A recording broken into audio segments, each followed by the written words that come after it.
News lounge کے ساتھ میں ہوں عرفانہ سعید. پروگرام کا آغاز کریں گے اللہ تبارک و تعالیٰ کے بابرکت نام سے. بسم اللہ الرحمن الرحیم. اور اگر ہم اس سے پہلے ہی انہیں عذاب سے ہلاک کر دیتے تو یقیناً یہ کہہ اٹھتے کہ اے ہمارے پروردگار, تو نے ہمارے پاس اپنا رسول کیوں نہ بھیجا کہ ہم تیری آیتوں کی تابعداری کرتے, اس سے پہلے کہ ہم ذلیل و رسوا ہوتے. کہہ دیجئے ہر ایک انجام کا منتظر ہے, پس تم بھی انتظار میں رہو. یہ سورہ طٰہٰ کی آیت نمبر 134 تا 35 تھی, جس کا ترجمہ میں نے آپ کے سامنے پیش کیا ہے. بہت سی اہم خبریں ہیں, انہیں شامل کرتے ہیں نوائی وقت ٹوڈے میں.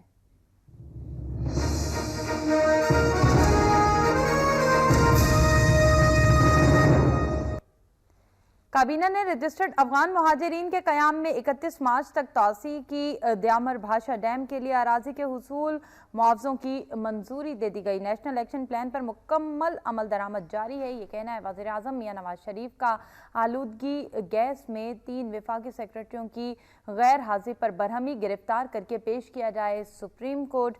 جبکہ اور بھی بہت سی اہم خبریں ہیں. راہداری منصوبے کے حوالے سے راہداری منصوبہ بھارت سمیت بعض ممالک کو ایک آنکھ نہیں بھاتا, شہباز شریف صاحب یہ کہہ رہے ہیں. جبکہ چینی کونسل جنرل کا کہنا ہے کہ پنجاب میں سی پیک پر مثالی سپیڈ سے کام ہو رہا ہے. سی پیک منصوبے کے حوالے سے بہت سے صوبوں کو تحفظات تھے لیکن انہیں دور کیا گیا, بہت سے لوگوں کو بھی تحفظات تھے انہیں بھی دور کیا گیا, اور مجموعی طور پر اگر دیکھا جائے تو سی پیک منصوبہ کامیابی سے ہمکنار ہوتا ہوا دکھائی دے رہا ہے انشاءاللہ. اور امید یہی ظاہر کی جا رہی ہے کہ جتنی جلدی یہ منصوبہ مکمل ہوگا پاکستان اتنی ہی تیزی سے معاشی ترقی کی اور معیشت کی ترقی کی منازل طے کرے گا. انہی تمام تر موضوعات کو ہم گفتگو کا حصہ بنائیں گے. خیبر ایجنسی سے بھی خبر ہے, اس کو بھی ہم پروگرام میں ضرور شامل کریں گے اور گفتگو کا حصہ بنائیں گے. میرے ساتھ پروگرام میں شریک گفتگو شخصیت جو کسی تعارف کے محتاج نہیں, دلاور چودھری صاحب. دلاور چودھری صاحب, میں آپ کو پروگرام میں خوش آمدید کہتی ہوں. نیشنل ایکشن پلان کے حوالے سے جو وزیر اعظم کہتے ہیں, آپ کیا کہتے ہیں اس بیان کے حوالے سے؟ دیکھیں, بات یہ ہے کہ ہم تو شروع سے یہ کہتے آ رہے ہیں, آپ بھی اور ہم بھی, کہ یہ وار آف ورڈز جو ہے اس کو میرا خیال ہے کم کرنا چاہیے, اور آپ کے جو ایکشنز ہیں وہ زیادہ لاؤڈر ہونے چاہیے. صرف آپ کورٹس کے لیے مثال نہ رکھیں عدلیہ کے لیے کہ ججز کون سے ہوتے ہیں کہ جن کے actions speak louder than words. یہ میں سمجھتا ہوں کہ اب یہ ہم ایک ڈیسائسو فیز سے گزر رہے ہیں. اس پر بہت زیادہ ڈیبیٹ کر چکے ہم کہ یہ سی پیک جو ہے محض ایک معاہدہ نہیں ہے, ایک سمجھوتا نہیں ہے, ایک منصوبہ نہیں ہے, بلکہ it's a matter of earth survival. کہ اس وقت جو سروائیول کی جنگ ہے اس کی تمام راستے جو ہیں وہ اکانومی سے ہو کے جاتے ہیں. کوئی ملٹری آپشن نہیں, ملٹری آپشن بات کی ہے. اس اکانومی کو دیکھیں, دنیا میں کبھی بھی جو ہے وہ ملٹری آپشن کے تحفظ کے لیے اکانومی کو نہیں لایا گیا, بلکہ اکانومی کے تحفظ کے لیے ملٹری آپشنز بنے ہیں. دنیا میں پہلے تجارت آئی ہے, پھر اس کے بعد اس کے تحفظ کے لیے فوج آئی ہے. کہ جب وہ تجارت کو لوٹا جانے لگا, اس کو وہ ان پروٹیکٹڈ ہوئی, تو پھر اس کے تحفظ کے لیے فوج ہوئی. جو ارلی سویلائزیشنز ہیں وہاں بھی یہ ہوا. تو یہ اس حوالے سے بات یہ کر رہا ہوں کہ سی پیک کے حوالے سے جو آپ نے کہا, سی پیک جو ہے وہ ہماری سروائیول کا مسئلہ ہے, وہ چائنا کی سروائیول کا مسئلہ ہے, اور اس کو کاؤنٹر کر رہے ہیں فرسٹریٹڈ کنٹریز انڈیا اور امریکنز, جو نہیں چاہتے کہ اس طرح کا سی پیک. دیکھیں سی پیک کیا ہے ہم لوگوں کو سمجھنے کی ضرورت ہے, اور کوئی بھی ہمارا پولیٹیشین کوئی بھی اس کے راستے میں رکاوٹ ڈالے تو اس پہ ہمیں ڈٹ جانا چاہیے. یہ اس کو سمجھنا چاہیے کہ ایک پلان بن رہا ہے. ابھی حال ہی دنوں میں بیجنگ میں بھی ایک کانفرنس ہوئی بہت بڑی 65 کنٹریز کو, جس کو اوبور کنٹریز کہتے ہیں, اوبور کانفرنس, کہ 65 کنٹریز کو لنک کیا جائے چائنا کے ساتھ ٹریڈ کے ذریعے, اور دوسری چیز میں مڈل ایسٹ کے کنٹریز بھی ہیں, سعودی عرب بھی ہے, اور اس کے علاوہ ظاہر ہے سی پیک سے گزر کے افریقن کنٹریز ہیں, یورپین کنٹریز ہیں. تو اس کے لیے سب سے اہم جو منصوبہ ہے وہ سی پیک ہے. سی پیک کے ذریعے گوادر تک کا ایک روٹ بنے گا, ایک وائبل, اور پھر وہاں سے آگے جو ہے وہ ٹریڈ جو ہے وہ آگے موو کرے گی اوبور کنٹریز تک. تو اگر سی پیک نہیں ہوگا تو ٹریڈ آگے نہیں بڑھ سکتی. ساؤتھ چائنا سی ایک ٹریڈ روٹ ہے, سی روٹ ہے, جو جہاں سے بہت ساری ٹریڈ گزرتی ہے, چائنا کی بھی دوسرے ملکوں کی بھی, لیکن 80-90% چائنیز ٹریڈ ہے. اور وہ کہتے ہیں کہ $5 ٹریلین پر اینم, سالانہ $5 ٹریلین. ٹریلین کا اردو بعض لوگ خراب کرتے ہیں لیکن وہ مناسب نہیں ہے. تو $5 ٹریلین جو ہے سالانہ ٹریڈ جو ہے وہاں سے گزرتی ہے, اس کو آبسٹرکٹ کیا جا رہا ہے. ابھی پچھلے دنوں مودی گئے ویتنام میں, اور وہاں بھی وہ اتنے فرسٹریٹڈ ہیں کہ $50 کروڑ ان کو دے آئے کہ آپ ویپن خریدیں اور ساؤتھ چائنا سی کو پروٹیکٹ کریں ہمارے ساتھ مل کے. حالانکہ ویتنام تو اسی طرح تائیوان کو ساتھ ملایا جا رہا ہے. اس طرح عالمی عدالت سے ایک فیصلہ لیا گیا جھوٹا سچا کہ چائنا وہاں سے ریٹریٹ کرے, یہ عارضی جو اس نے وہاں آئی لینڈ بنائے ہیں. تو وہاں پہ بہت ساری ٹربل کریٹ کی جا رہی ہے چائنا کے لیے کہ وہ اپنی ٹریڈ کو اس کو چیک کیا جا رہا ہے, روکا جا رہا ہے. تو اب وہ ایک پیچھے کی جیوگرافی ہے ساؤتھ چائنا سی. تو اگر آپ سی پیک بن جاتا ہے, جو کہ بنے گا انشاءاللہ, جیسا کہ آپ نے کہا بڑی کامیابی سے جاری ہے اس پہ سفر اس کے بنانے کا, تو اس سے یہ ہوگا کہ چائنا ایک دم سے اس کو یہ ایڈوانٹیج ہوگا کہ وہ دبئی جیسی پورٹ سے بھی بہت آگے ایک اپر جمپ اس کو ملے گا کہ وہ آگے آ کے بیٹھ جائے گا. کہاں پیچھے کا ساؤتھ چائنا سی اور کہاں آگے کہ وہ ایک ڈیپ سی پورٹ پہ آ کے بیٹھ جائے گا, جہاں پہ کہ بڑے بڑے شپ اس طرح مڑتے ہیں جیسے موٹر جو ہے بڑے آرام سے ایک کھلے روڈ پہ آپ موڑ لیتے ہیں. وہ اتنے ڈیپ سی پورٹ ہے, اتنا آسان نہیں ہے.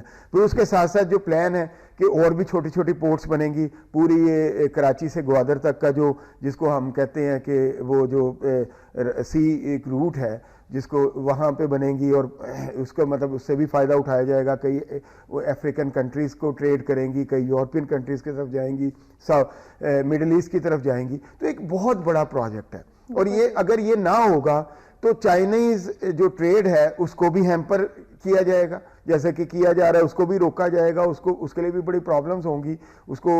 اور اس کے ساتھ ساتھ پاکستان کا تو سروائیول ہی اب یہ ہے ہمارے پاس. تو ہم نے تو اپنے آپ کو so called war on terror جو لڑی ہے, جس میں ہم کلائنٹ سٹیٹ بنے, جس کو ہم فرنٹ لائن سٹیٹ ہم سمجھتے رہے, ہم کلائنٹ سٹیٹ بن گئے اپنے مفاد کے لیے حکمرانوں نے. تو اس کا نتیجہ یہ ہوا ہے کہ ہمارے پاس نہ اس وقت اکانومی ہے صحیح اسٹیبلش قسم کی, نہ کوئی انفراسٹرکچر تباہ کر دیا گیا ہماری انڈسٹریلائزیشن کو تباہ کر دیا گیا ہے, کوئی اپورڈ گروتھ نہیں ہے. اس کے علاوہ جو یہاں پہ کوئی سرمایہ کاری آ رہی تھی اس کو بالکل روک دیا گیا ہے, ختم کر دیا گیا ہے. تو یہ ساری سرمایہ کاری, انرجی کرنچ جو ہے اس کو گہرا کیا گیا, اس پر توجہ نہیں دی گئی. کم از کم $90 بلین کا لاس ہوا ہے ہمیں, جو کہ اتنے ہمارے اوپر قرضے نہیں ہیں.